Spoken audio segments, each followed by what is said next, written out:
What is up, my spooky mates of YouTube? Marcel from Aussie Horror here, and in today's video we're going to be reviewing the next movie from the 50 movie classic horror movie pack, The Ape from 1940. So if that sounds good to you, let's get into the video.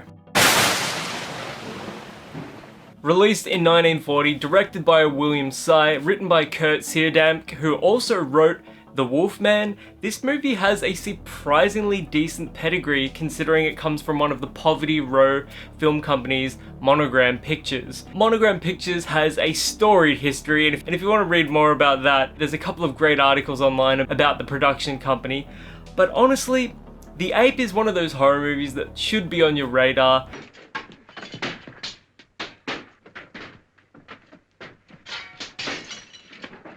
Get out of there, you little rock! What are you? Oh, no, no. Boris Karloff is the reason to see this movie. His performance is great. He delivers some great monologues here, and you can always rely on Boris Karloff, even when it's a slightly more phoned in performance like it is in The Ape. You can rely on Boris to give you a reason to sink your teeth into a movie. The production values for the movie itself, even though it uses some stock footage of a circus, which you probably will notice during the course of the movie, you're also going to notice the character, Boris Karloff's character, Dr. Adrian. You're going to notice him walking, the same shot of him walking in and outside of his house over and over again throughout the movie as well. Like, those little things, those little niggles, those budgetary concerns. Allegedly, this movie was filmed entirely in a week. And another fun little fact about the movie, Maris Rixson's character of Frances, she got her script and only read the lines before the first day of shooting. And her performance in the movie, you don't get the sense that she's not invested in the character at all. You're quite engrossed in whether or not she will walk again or she won't, and I thought that the way that they handled it, her storyline in particular, was actually quite tasteful for the time.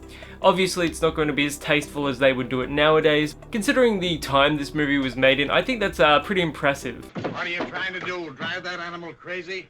Well, he's getting mean. The only way I can handle him. I will say some of the line delivery, some of the secondary characters have some ridiculous lines here.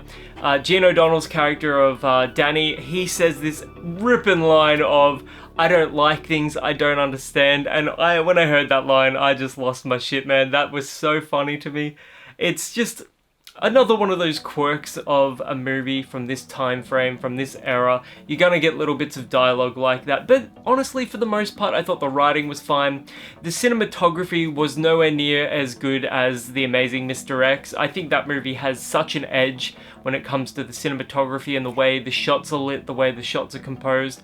This, The Ape, is more of your stock standard 1940s, very early 40s horror movie. I'm not going to spoil the movie too much or anything like that, but there's some dark themes in this movie. Like, I can't really talk about some of the better story beats without spoiling the movie, so I'll just say that the movie, whilst not graphic at all, there is some suggestive stuff here that is quite darker than I was anticipating, and even though this is a post-code movie, I was pleasantly surprised by how dark some of it got, in particular with Boris Karloff's character, and he's sort of got this shady reputation as a doctor. One of the story beats I can kind of talk about in the movie is the fact that he's trying to get spinal fluid, so I'll just leave it like that, and if you watch the movie, let me know in the comments below what you think about Boris Karloff's character, because I think his performance, as his performances are in pretty much every movie, was the reason to watch the movie. I'll do anything I can, Dr. Adrian. I know you will, my dear.